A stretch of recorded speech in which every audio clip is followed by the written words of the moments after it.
Everyone, मेरा नाम आफरीन असमत है एंड वेलकम बैक है आप सबका वीकली करंट अफेयर के सेशन में, जिसमें मैं आप सारे स्टूडेंट्स को business, economy, banking and finance से रिलेटेड जितने भी वीक के इंपॉर्टेंट करंट अफेयर हैं वो सारे के सारे डिस्कस करवाती हूँ। सारे के सारे स्टूडेंट वीडियो को लाइक और शेयर करना मत भूलिएगा।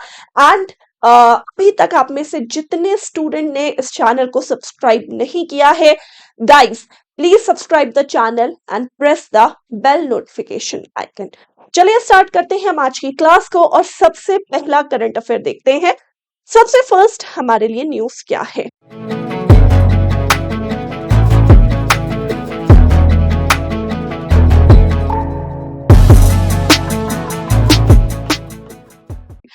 एमवी राव, इन्हें इंडियन बैंकिंग एसोसिएशन के नए चेयरमैन के रूप में चुना गया है। A very important news related to banking.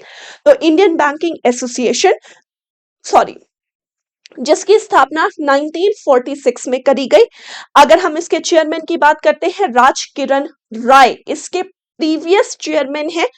Currently इसके चेयरमैन एमवी राव बना दिए गए हैं और इसका हेडक्वार्टर कहां पर है? मुंबई में। इंडियन बैंकिंग एसोसिएशन के नए चेयरपर्सन एमवी राव सेलेक्ट करे गए हैं। प्रीवियस कौन था याद रखिएगा, तो प्रीवियस थे राज किरण राव। ठीक है, स्थापना 1946 में करी गई। डन। ओके, नेक्स्ट हमारे लिए न्यूज क्या है। नेक्स्ट न्यूज से पहले मैं आपको ये बता दे रही हूं, एमवी राव ये कौन रहे हैं? ये मैनेजिंग डायरेक्टर एंड सीईओ रहे हैं सेंट्रल बैंक ऑफ इंडिया के। तो सीबीआई के, सेंट्रल बैंक ऑफ इंडिया के ये पहले मैनेजिंग डायरेक्टर एंड सीईओ थे, जिन्हें अभी चेयरपर्सन बनाया गया या चेयरमैन बनाया गया है इंडियन बैंकिंग एसोसिएशन का। डन। ओके, नेक्स्ट न्यूज हमारे लिए क्या है? Issuance of treasury bills. तो रिसेंटली गवर्नमेंट ऑफ इंडिया ने नोटिफिकेशन पास किया है। किस बात का नोटिफिकेशन पास किया है? कि जो क्वार्टर जून 2024 में एंड हो रहा है, उसके लिए ट्रेजरी बिल को इशू कर दिया जाए। तो गवर्नमेंट ऑफ इंडिया ने रिसेंटली जो है ये नोटिफिकेशन पास किया है कि इस साल जून 2024 में जो क्वार्टर एंड हो रहा है, उसके लिए आपको ट्रेजरी बिल्स को अभी से इश्यू कर देना है। अब ट्रेजरी बिल्स क्या होते हैं? It is a very important topic, very very important topic, जो कि आप लोगों को पता होना चाहिए। ट्रेजरी बिल्स सबसे पहले मनी मार्केट का इंस्ट्रूमेंट होता है। किसका इंस्ट्रूमेंट होता है? मनी मार्केट का। दो तरीके के मार्केट होते हैं, मनी मार्केट और कैपिटल मार्केट। डिफरेंस मेन ये होता है कि कैपिटल मार्केट में हमेशा लॉन्ग टर्म इंस्ट्रूमेंट्स के बीच में डीलिंग होती है, लेकिन मनी मार्केट में शॉर्ट टर्म इंस्ट्रूमेंट्स के बीच में डीलिंग होती है।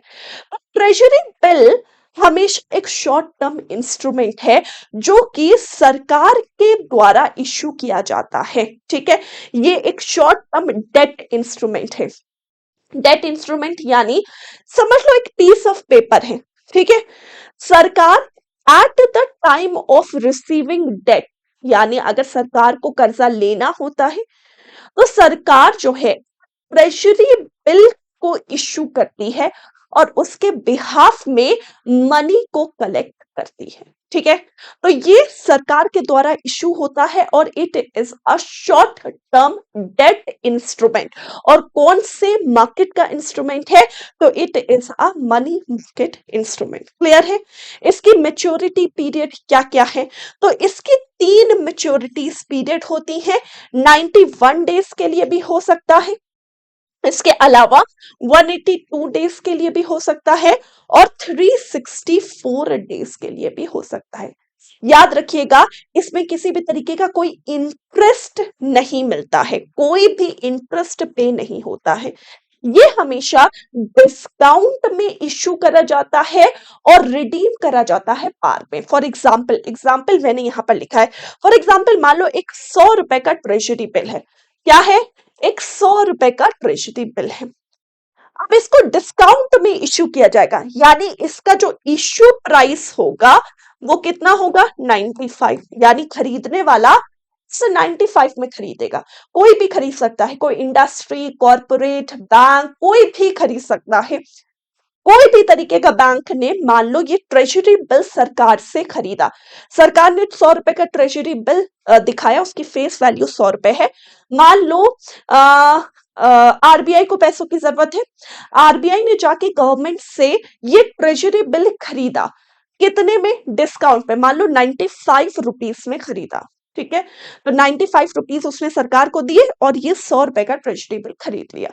अब इसकी मेच्योरिटी होगी मान लो 91 डेज में या 182 डेज में या 364 डेज में, ये रिडीम होगा, यानी वापस से आरबीआई सरकार के पास जाएगा, उससे ये ट्रेजरी बिल वापस करेगा और इसमें जो भी फेस वैल्यू लिखी है उतना पैसा ले लेगा, ठीक है।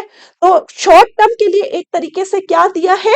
शॉर्ट टर्म एक तरीके से डेट दिया है सरकार को, कितने का? 95 का। और जब वापस से उसने रिडीम किया तो कितने में रिडीम करा? 100 में, यानी 5 रुपए का फायदा किसको हो गया? आरबीआई को गया। That is known as treasury bill. समझ में आ गया? यानी इसकी मेच्योरिटी के बाद जो भी इसकी फेस वैल्यू है उसमें वो रिडीम कर सकता है। शॉर्ट टर्म इंस्ट्रूमेंट होता है, कैपिटल नहीं मनी मार्केट का इंस्ट्रूमेंट होता है। 91 डेज, 182 डेज या 364 डेज की मेच्योरिटी होती है, सरकार के द्वारा इशू किया जाता है, इंटरेस्ट नहीं मिलता, हमेशा डिस्काउंट में इशू किया जाएगा और रिडीम किया जाएगा अपने खुद के फेस वैल्यू में, ठीक है। न्यूज ये है कि गवर्नमेंट ऑफ इंडिया ने, जो कि अभी जून 2024 में क्या हो रहा है, क्वार्टर एंड हो रहा है, उसके लिए ट्रेजरी बिल इशू करने का काम किया है। डन? ओके। नेक्स्ट न्यूज हमारे लिए क्या है? फेडरल बैंक ने लॉन्च किया है फ्लैश पे, एक तरीके का कॉन्टैक्टलेस पेमेंट सिस्टम। तो अभी एक कोलैबोरेशन किया है उसने एनपीसीआई के साथ, national payment corporation of India के साथ, और इसके साथ कोलैबोरेशन करके फेडरल बैंक ने फ्लैश पे नाम का एक कॉन्टैक्टलेस पेमेंट सिस्टम जो है वो इशू किया है। क्लियर है? ओके। अगर हम बात करते हैं इससे जो है आप सिर्फ जैसे मेट्रो कार्ड में आपको मेट्रो स्टेशन में पेमेंट करना है तो आप टैप करके पेमेंट कर सकते हो, ठीक है, यानी कॉन्टैक्टलेस है, टैप एंड पे का सिस्टम है फ्लैश पे। एनपीसीआई के कोलैबोरेशन के साथ लॉन्च किया गया है, फेडरल बैंक ने लॉन्च किया है। अगर हम बात करते हैं फेडरल बैंक की, फेडरल बैंक का हेडक्वार्टर एलुवा में है। श्याम श्रीनिवासन इसके करंट सीईओ हैं। स्थापना इसकी 1931 में करी गई है। और अगर हम बात करते हैं इसके फाउंडर कौन रहे हैं तो केपी हॉर्मिस जो हैं वो इसके कौन रहे हैं? वो इसके फाउंडर रहे हैं। क्लियर है? ओके है, चलो बहुत बढ़िया। नेक्स्ट हमारे लिए न्यूज क्या है? T+0 इंस्टेंट सेटलमेंट साइकिल जो है वो सेबी के द्वारा इंट्रोड्यूस करी गई है। अब वेरी इंपॉर्टेंट न्यूज, अब इसमें यहां पर थोड़ी सी लंबी न्यूज है, आराम से सुनिएगा। तो हमारे जो capital market, Bombay stock exchange हो गया, नेशनल स्टॉक एक्सचेंज हो गया, ये अब रिसेंटली T+0 सेटलमेंट सिस्टम, या फिर जिसे आप कह सकते हैं same day trade settlement system जो है वो लॉन्च कर रहे हैं। अभी तक क्या होता था, हम कैपिटल मार्केट या इंडियन स्टॉक एक्सचेंज या बॉम्बे स्टॉक एक्सचेंज पे जब भी जाकर सिक्योरिटीज को खरीदते थे, शेयर्स को खरीदते थे, तो जैसे फॉर एग्जांपल अभी जो सिस्टम चल रहा है वो T+1 सिस्टम चल रहा है, T+1 सेटलमेंट सिस्टम। इसका मतलब है करेंटली 28 मार्च से पहले अगर मान लो मैंने वेडनेसडे को शेयर खरीदा, ठीक है, तो शेयर मेरे डीमैट अकाउंट में क्रेडिट होगा 24 घंटे के बाद, यानी थर्सडे को। इसे हम कहते हैं T1 सेटलमेंट सिस्टम। यहां पर लिखा हुआ है फॉर एग्जांपल एक कस्टमर ने ब्रॉड किया शेयर वेडनेसडे को, तो वो क्रेडिट होगा उसके डीमैट अकाउंट में थर्सडे को, यानी पूरे 24 घंटे का या एक दिन का टाइम लगता था ये सेटल होने में। यानी मेरे अकाउंट से पैसा तो कट जाता था लेकिन मेरे पास डीमैट अकाउंट में मेरे पास शेयर्स जो है वो नहीं आते थे, ठीक है, वो आते थे पूरे 24 घंटे के बाद। That is the T1 settlement system. लेकिन अब सरकार ने कहा है या अब सेबी ने कहा है कि हम T+0 सेटलमेंट सिस्टम लॉन्च कर रहे हैं। इसका मतलब है सेम डे में आपके अकाउंट से पैसा भी डेबिट हो जाएगा और आपके डीमैट अकाउंट में आपने जो शेयर्स खरीदे हैं वो सेम डे ही क्रेडिट हो जाएंगे। T+0 दो फेज पे इंट्रोड्यूस करने को कहा है सेबी ने, ठीक है। अगर आप देखो तो फेज 1 है और फेज 2 है, इंस्टेंट सेटलमेंट होगा उसी टाइम।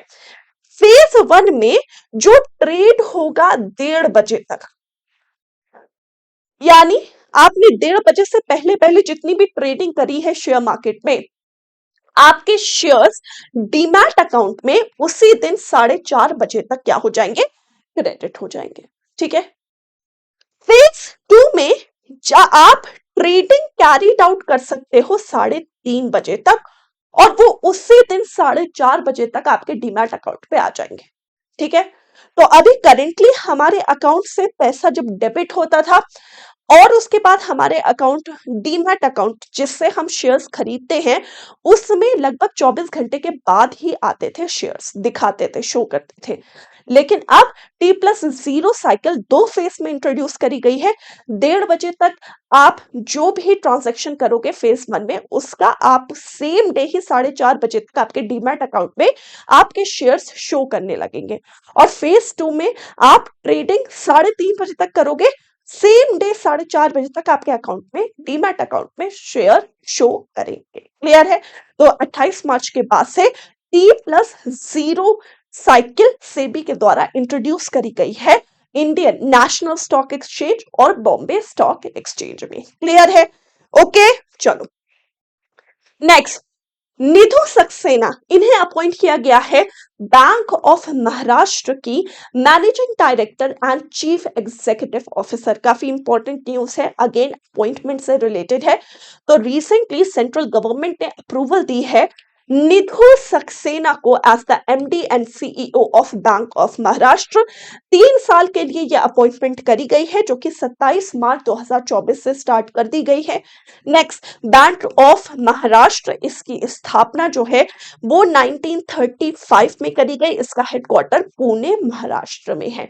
हेडक्वार्टर याद रखिएगा, स्थापना याद रखिएगा। बैंक वाले बच्चे हमेशा इसी से रिलेटेड आपके ज्यादातर क्वेश्चन एग्जाम में पूछे जाते हैं। क्लियर है?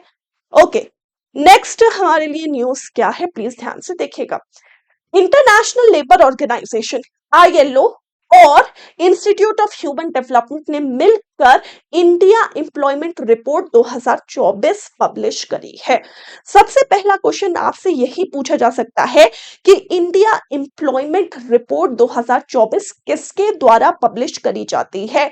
तो ये पब्लिश करी जाती है ILO और साथ ही साथ किसके द्वारा? इंस्टीट्यूट ऑफ ह्यूमन डेवलपमेंट के द्वारा, IHD के द्वारा। इन दोनों ज्वाइंटली मिलकर इंडिया एम्प्लॉयमेंट रिपोर्ट 2024 क्या करते हैं? पब्लिश करते हैं। चलिए देखते हैं की हाइलाइट्स क्या है। पहला हाईलाइट ये है, ये जो रिपोर्ट है वो बेस्ड है नेशनल सैंपल सर्वे और पीरियोडिक लेबर फोर्स सर्वे के ऊपर।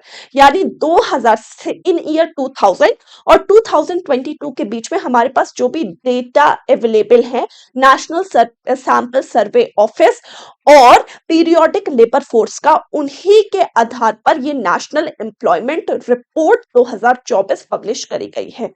नेक्स्ट, इसमें ये देखा गया है कि जो फीमेल लेबर मार्केट फोर्स है, यानी जो फीमेल का पार्टिसिपेशन है इन द वर्क फोर्स, यानी जो भी एम्प्लॉयमेंट फीमेल से रिलेटेड है या फीमेल का पार्टिसिपेशन है लेबर में, वो क्या हो रहा है? वो डिक्लाइन कर रहा है सिग्निफिकेंटली।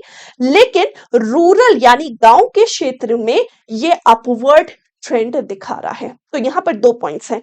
ओवरऑल फीमेल पार्टिसिपेशन जो है वर्क फोर्स में घट रहा है, लेकिन स्पेशली गांव के एरिया में महिलाएं जो है वो ज्यादा पार्टिसिपेट कर रही हैं, या फिर वर्किंग महिलाएं गांव के क्षेत्रों में आपको ज्यादा देखने को मिल रही हैं। नेक्स्ट, अगर हम बात करते हैं इंडियन लेबर मार्केट फोर्स में स्लो और स्टेडी ट्रांजिशन हो रहा है। कहां से? एग्रीकल्चर से शिफ्ट हो रहे हैं लोग नॉन फार्म सेक्टर्स की तरफ। आप सब जानते हैं इंडिया में एग्रीकल्चर सेक्टर में बहुत ज्यादा एम्प्लॉयमेंट है, तो एग्रीकल्चर सेक्टर से शिफ्ट कर रहे हैं नॉन फार्म सेक्टर्स की तरफ। ठीक है, किस ये रिपोर्ट बता रही है? नेशनल सॉरी, इंडियन जो एम्प्लॉयमेंट रिपोर्ट 2024 है उसमें ये बताया जा रहा है। एम्प्लॉयमेंट इंडिया में ज्यादातर जो है वो सेल्फ एम्प्लॉयड है, यानी ज्यादातर लोग बिजनेस वगैरह में एम्प्लॉयड है या कैजुअल एम्प्लॉयड है। ठीक है, नेक्स्ट अगर हम बात करते हैं, लगभग 82% वर्कफोर्स जो है वो इनफॉर्मल सेक्टर में एंगेज है और 90% इनफॉर्मली एम्प्लॉयड कहा जा रहा है। फीमेल पार्टिसिपेशन घट रहा है, रूरल एरियाज में बढ़ा है। साथ ही साथ लोग नॉन फार्म सेक्टर्स की तरफ शिफ्ट कर रहे हैं, एग्रीकल्चर से नॉन फार्म सेक्टर की तरफ शिफ्ट कर रहे हैं। ठीक है, ये कुछ इंपॉर्टेंट हाइलाइट्स हैं इस रिपोर्ट की। इसके अलावा हाइलाइट्स अगर तुम देखोगे तो माइग्रेशन और अर्बनाइजेशन का रेट बढ़ रहा है। माइग्रेशन यानी लोग या तो इंडिया छोड़ के जा रहे हैं या तो रूरल एरिया से लोग शिफ्ट हो रहे हैं अर्बन एरियाज। तो ये जो माइग्रेशन रेट है ये भी बढ़ रहा है और ये जो अर्बनाइजेशन रेट है ये भी बढ़ रहा है। अब इंटरनेशनल लेबर ऑर्गेनाइजेशन के बारे में एक्स्ट्रा इंफॉर्मेशन की बात कर ले रहे हैं। इसकी स्थापना 1919 में करी गई है, ट्रीटी ऑफ वर्साई के तहत। Treaty of Versailles first world war को खत्म होने पर ऑल ओवर वर्ल्ड में पीस मेंटेन करने के लिए करी गई थी। तो ट्रीटी ऑफ वर्साई के तहत 1919 में इंटरनेशनल लेबर ऑर्गेनाइजेशन की स्थापना करी गई। 1946 में इसे यूनाइटेड नेशन की एक स्पेशलाइज्ड एजेंसी बना दी गई। इसका हेडक्वार्टर जेनेवा में है। करेंटली इसके 187 मेंबर नेशन है। इंडिया इसका फाउंडिंग मेंबर हमेशा से रहा है और 1992 में इंडिया एक परमानेंट मेंबर बना दिया गया था इंटरनेशनल लेबर ऑर्गेनाइजेशन का। क्लियर है? डन है? ओके, देखो ये मैंने आपको बताया इंटरनेशनल लेबर ऑर्गेनाइजेशन के बारे में और रिपोर्ट्स की हाइलाइट्स भी मैंने आपको बता दी। चलिए, Recently, IRDAI insurance regulatory development authority of India इन्होंने अप्रूव किया है बीमा सुगम का स्थापना करना। बीमा सुगम और IRDAI क्या है, दोनों के बारे में हम बात करेंगे। सबसे पहले बीमा सुगम क्या है? ये एक तरीके का देखो ई कॉमर्स प्लेटफॉर्म है। ठीक है, देखो इंश्योरेंस कंपनी को या इंश्योरेंस कंपनीज के लिए एंड टू एंड सर्विसेज के लिए एक ई कॉमर्स प्लेटफॉर्म है। जैसे अमेजोन होता है ना, हमारे कस्टमर एक प्रोड्यूसर से लेकर एक कंज्यूमर तक पहुंचाने के लिए जितना भी हमारे लिए प्रोडक्ट का सिंपल एक प्लेटफॉर्म है, ई कॉमर्स प्लेटफॉर्म, वो अमेजोन है। इसी तरीके से बीमा सुगम क्या है? बीमा सुगम एक ऐसा ई कॉमर्स प्लेटफॉर्म है जिसमें सारी की सारी इंश्योरेंस कंपनी रजिस्टर्ड होंगी और वो अपने कस्टमर्स को एंड टू एंड सर्विसेज दे सकती हैं। फ्रॉम बाइंग ऑफ इंश्योरेंस यानी इंश्योरेंस के खरीदने से लेकर उनके ग्रीवेंसेस को सॉल्व करना, उनके लिए सेटलमेंट, उनके लिए प्रॉफिट, इन सब को एक सीमलेस सर्विस प्रोवाइड करने के लिए क्या है? बीमा सुगम एक ई कॉमर्स प्लेटफॉर्म है जो कि IRDAI के द्वारा स्थापित किया गया है।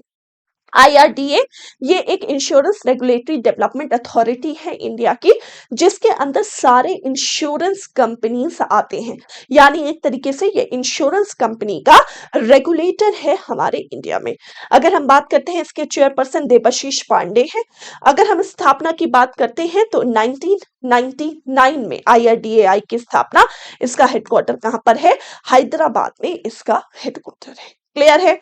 Okay, next, SBI card and payment service limited ने प्रेजेंट किया है नया तरीके का SBI कार्ड। तो नया तरीके का SBI card Titan SBI card के नाम से प्रेजेंट किया गया है, जो कि टाइटन कंपनी के कोलैबोरेशन के साथ प्रेजेंट किया है। तो SBI टाइटन कार्ड करके आपको एक नया तरीके का क्रेडिट कार्ड देखने को मिलेगा, जिसमें सालाना जो प्रॉफिट क्लेम करे गए हैं या फिर फ्री गिफ्ट्स वगैरह देने के लिए कहा गया है, वो लगभग 2 लाख रुपए का है। ठीक है, तो क्रेडिट कार्ड एक बहुत ही बेहतरीन सोर्स होता है कस्टमर्स को अपनी तरफ अट्रैक्ट करने का। तो इसी इसी पॉइंट ऑफ व्यू से SBI ने टाइटन कंपनी के साथ कोलैबोरेशन करके SBI टाइटन कार्ड करके एक नया क्रेडिट कार्ड लॉन्च किया है। Done? Clear? Okay, next news हमारे लिए क्या है? मोदी गवर्नमेंट ने एलोकेट किया है कुछ अमाउंट यहाँ पर लगभग लिखा हुआ है 6212.03 crore rupees regional rural banks को स्ट्रेंथन करने के लिए। तो जितने भी क्षेत्रीय ग्रामीण बैंक हैं उन क्षेत्रीय ग्रामीण बैंकों को क्या करने के लिए, स्ट्रेंथ प्रोवाइड करने के लिए, उसे सही तरीके से रखने के लिए, उसको प्रॉफिटेबल बनाने के लिए 6000 अप्रोक्सीमेटली 6500 करोड़ का जो इन्वेस्टमेंट है वो मोदी गवर्नमेंट के द्वारा करने को कहा गया है। अगर हम रीजनल रूरल बैंक की बात करते हैं, सबसे पहला रीजनल रूरल बैंक 2 अक्टूबर 1975 को बनाया गया। अगर हम बात करते हैं इसकी रिकमेंडेशन, इसको बनाने का जो रिकमेंडेशन था वो नरसिम्हा कमेटी ने दिया था। इसको अगर हम बात करते हैं, पहला क्षेत्रीय ग्रामीण बैंक 2 अक्टूबर 1975 में बना था प्रथम ग्रामीण बैंक के नाम से। क्षेत्रीय ग्रामीण बैंकों को बनाने का रिकमेंडेशन नरसिम्हा कमेटी ने दिया। क्षेत्रीय ग्रामीण बैंक की अगर हम बात करते हैं तो इसमें सेंट्रल गवर्नमेंट का कंट्रीब्यूशन या शेयर होता है 50% का, स्टेट गवर्नमेंट का कंट्रीब्यूशन होता है 15% का, और स्पॉन्सर बैंक का कंट्रीब्यूशन कितने परसेंट का, 35% का होता है। क्लियर है, डन है, समझ में आ गया, यस और नो, हाँ या ना? सारे के सारे student please like and share the video guys. Okay, next हमारे लिए न्यूज क्या है। इंडिया की जीडीपी 6.8% से ग्रो होगी इन द फाइनेंशियल ईयर 2025, ये standard and poor's global report के अकॉर्डिंग है। तो स्टैंडर्ड एंड पुअर एक तरीके की क्या है, it is a credit rating agency, और इन्होंने रिसेंटली इंडिया की जो जीडीपी का फोरकास्ट किया है फाइनेंशियल ईयर 2025 का, वो किया है 6.8%, यानी इंडिया की जीडीपी 6.8% से ग्रो होगी, जो कि 40 बेसिस पॉइंट ज्यादा है, क्योंकि प्रीवियस प्रेडिक्शन 7% की थी। ठीक है, तो 40 बेसिस पॉइंट जो है वो इंक्रीज हुआ है। प्रीवियस प्रोजेक्शन जो है वो 7% थी और उसमें 6.8% की ग्रोथ इंडिया की ग्रॉस डोमेस्टिक प्रोडक्ट की बताई गई है। और ये किस रिपोर्ट के अकॉर्डिंग बताई गई है, तो it is by the standard and poor. Standard and poor एक क्रेडिट रेटिंग एजेंसी है जिसके सीईओ डोगलास एल पीटरसन है, हेडक्वार्टर न्यूयॉर्क यूएस में है, प्रेसिडेंट डोगलास एल पीटरसन है, और इसकी स्थापना जेम्स एच मैकग्रो और जॉन ए हिल के द्वारा करी गई। क्लियर है, डन है। देखो, बिना किसी टाइम वेस्ट करे मैं तुरंत तुरंत आप सबको न्यूज इसीलिए पढ़ाती हूँ क्योंकि ये सारे के सारी पीडीएफ आप सबको शेयर कर दी जाएगी।